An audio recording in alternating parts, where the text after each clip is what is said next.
వాళ్ళ దెబ్బలు తగిలి బోట్లు కూడా పాడైపోయినాయి, ఇద్దరు చనిపోయారు. అంటే ఇద్దరి మనుషుల ప్రాణం కూడా పట్టదు, బాధ్యత లేదు. నేను అంటుంది 422 కోట్ల బడ్జెట్ ఎంతమందికి జీవనోపాధికి ఇస్తుంది? 20,000 మంది మత్స్యకారుల కుటుంబాలకి జీవనోపాధి ఇస్తుంది. ఎంత పెట్టాలి? 422 కోట్లు. మరి డబ్బు ఎందుకు పెట్టట్లా? ఎక్కడికి వెళ్తుందో డబ్బు? ఏం జరుగుతుందో డబ్బు కంటే? ఇప్పుడు ఎవరైనా సరే మనం ఒక బ్యాంకుకి వెళ్ళి మేనేజర్కి ఒక పదవి, మేనేజర్ అనేది ఒక పదవి, బ్యాంక్ చైర్మన్ అనేది ఒక పదవి, అది మనందరి డబ్బు. బ్యాంకుల్లో ఉన్న మేనేజర్ డబ్బులు తన ఇష్టాన్ని ఖర్చు పెట్టుకుంటే మనం ఊరుకుంటామా? అలాంటిది ఒక ముఖ్యమంత్రికి కూడా మనందరి కష్టం, మనందరూ కొన్న ప్రతి దాని మీద పెట్టిన ట్యాక్స్ ప్రభుత్వానికి ఇస్తాం. అలాంటి డబ్బుని మీకు 422 కోట్లు మీకు హార్బర్ కట్టాల్సింది. ఆ డబ్బులు ఉదాహరణకి మిమ్మల్ని ఒక ఎగ్జాంపుల్గా తీసుకొని చెప్తున్నా. వైసీపీకి ఉండే సాక్షి పేపర్, సాక్షి పత్రిక, జగన్ నడిపే సాక్షి పత్రిక, ఒక్కొక్క వాలంటీర్కి వాళ్ళు ఏం చెప్పారు? 200 రూపాయలు అదనంగా ఇచ్చి మీరు సాక్షి పేపర్ కొనాలి అని చెప్పారు.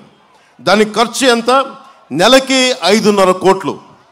అది సంవత్సరానికి 66 కోట్లు. 5 సంవత్సరాలకి అది దాదాపు 330 కోట్ల రూపాయలు. అంటే మీకు హార్బర్ నిర్మించుంటే అదే డబ్బుతోటి 422 కోట్లతో అయిపోయేది. ఇక్కడ 330 కోట్లు. ఏది? కేవలం సాక్షి పేపరు.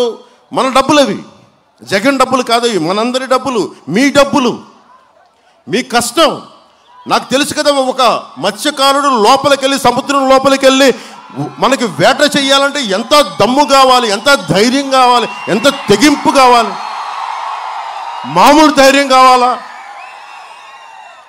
అలడుగు లోతుకు నీళ్ళకెళ్ళంటే నాకు ఊపిరాడు, చచ్చిపోతామని భయం వేస్తుంది సగటు మనిషి. కానీ మత్స్యకారుడు ఎక్కడో అసలు లోతు కూడా తెలీదు, అలాంటి లోతైన ప్రాంతాలకు వెళ్ళి, తీర ప్రాంతాలకు వెళ్ళి వేట ఈ రోజున లొట్టలు వేసుకుంటూ ఈ చేప పులుసు బాగుంది, ఇది బాగుంది అంటే మత్స్యకారుడు తాలూకు కష్టమే అది.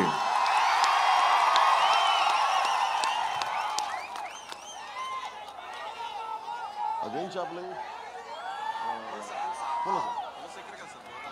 చెప్తున్నా, మంచి చేపలు పడ్డాయండి, పులసలు దొరికినాయండి, పులసలు పులుసండి అంటాం.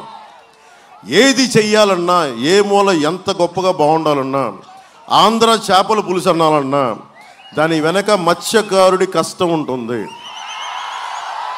అలాంటి మత్స్యకారులు ఏం కోరుకుంటారు?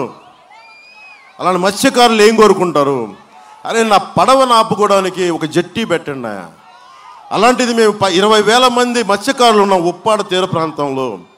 మాకు ఒక 2,500 పడవలు ఆఫ్ చేసుకుని ఒక జట్టి నిర్మించండి. చుట్టుపక్కల ఉన్న మత్స్యకారులు కూడా పనిచేస్తుంది. 422 కోట్లు అంటే సాక్షి పేపర్కి 330 కోట్లు ఇచ్చేసాడు ఈ 5 సంవత్సరాల్లో. ఇంకా అది కాకుండా 41 మంది సాక్షి ఉద్యోగుల్ని పిఆర్ఓల కింద, మీడియా మేనేజర్ల కింద పెట్టుకొని దానికి కొంత డబ్బు.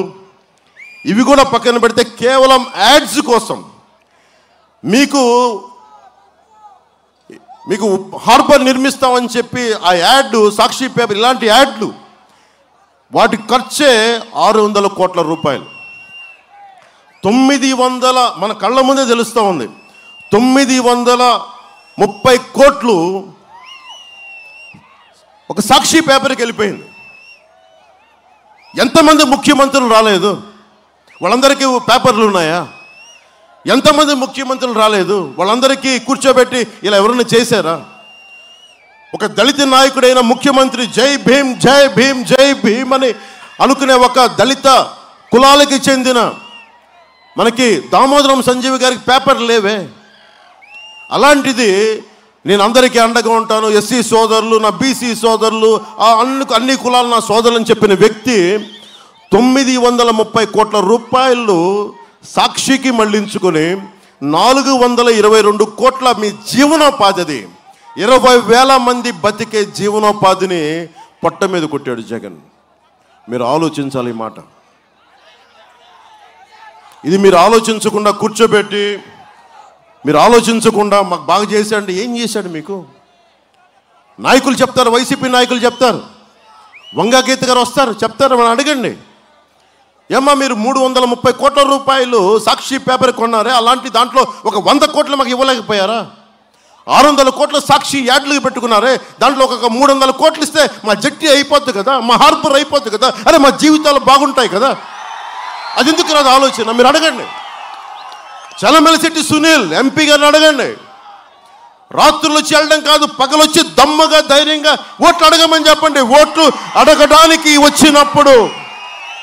ఓట్లు అడగడానికి వచ్చినప్పుడు ఇవన్నీ అడగండి మీరు.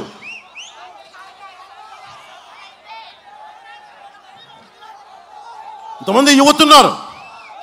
డిఎస్సి నోటిఫికేషన్ ఇది ముఖ్యంగా మన కొత్తపల్లి ఉప్పాడ మండలంలో నాగులపల్లి గ్రామం గురువుల గ్రామం ఉంటుంది. నేను ఏమన్నది గురువుల గ్రామం అని.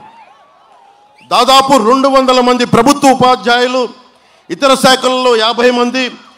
ఆ గ్రామంలో నాగులపల్లి గ్రామంలో ప్రతి యువకుడు యువతి కళ టీచర్గా అవ్వటం. వాళ్ళే ఎక్కడో బయటికి ఇన్స్టిట్యూషన్స్లో చదువుకోరు, అంతకుముందు పాస్ అయ్యి టీచర్గా ఉన్న వాళ్ళ దగ్గరే నేర్చుకొని అలాంటి వాళ్ళ కళ టీచర్ అవ్వడం. అలాంటిది డిఎస్సి నోటిఫికేషన్ ఇవ్వాల, ఈ రోజు వరకు ఇవ్వాల. నేను ఒకటే మాట ఇస్తున్నాను, చంద్రబాబు గారు కూడా ఇదే చెప్పారు, నేను ఇదే చెప్తున్నా. మేము రాగానే మెగా డిఎస్సి నోటిఫికేషన్ రిలీజ్ చేస్తాం. మొట్టమొదటి చేయబోయేది అదే.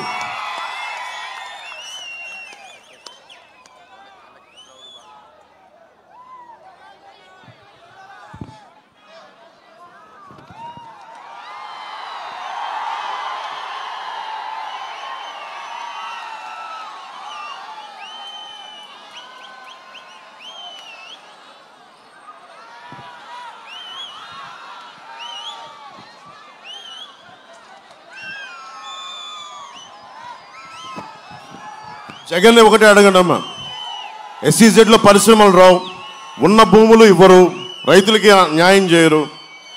అభివృద్ధి ఏంటి అని అడిగితే ఇప్పుడే గుడ్డు పెట్టింది, ఇంకా పొదుగుతుంది. వైసీపీ అది కోడి కాదు, అది వైసీపీ అనేది కట్లపాము. ఆ కట్లపాము తన గుడ్లను తనే తినేస్తే. అందుకని మీరు వైసీపీకి ఓటేసేటప్పుడు మీరు చాలా ఆలోచించుకొని ఓటేయండి. ఈరోజు నేను అభ్యర్థిగా ఉన్నాను కాదు, నేను దశాబ్దం నుంచి నేను పనిచేస్తానే ఉన్నాను. మన కొత్తపల్లి, మన ఉప్పాడ తీర ప్రాంతం ఈ 100 సంవత్సరాల్లో 320 ఎకరాలు కోతకు గురైంది. 320 ఎకరాలు. ప్రతి సంవత్సరానికి కొంత కోతకు గురవుతూ ఉంది. మన ఉప్పెన సినిమాలో వచ్చిన ఇల్లు కూడా ఈ రోజున కోతకు గురై వెళ్ళిపోయింది. నేను ఒకటే మీకు మాటిస్తున్నాను, ఈ తీర ప్రాంతాన్ని కూర్చోబెట్టి సముద్రపు కోతని అరికడతాం.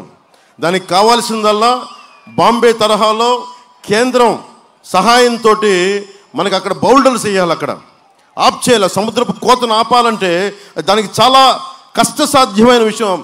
ఒక వెల్ ఇంజనీరింగ్ ప్లాన్ కావాలి, దానికి చాలా బలమైన ప్లాన్ కావాలి. దానికి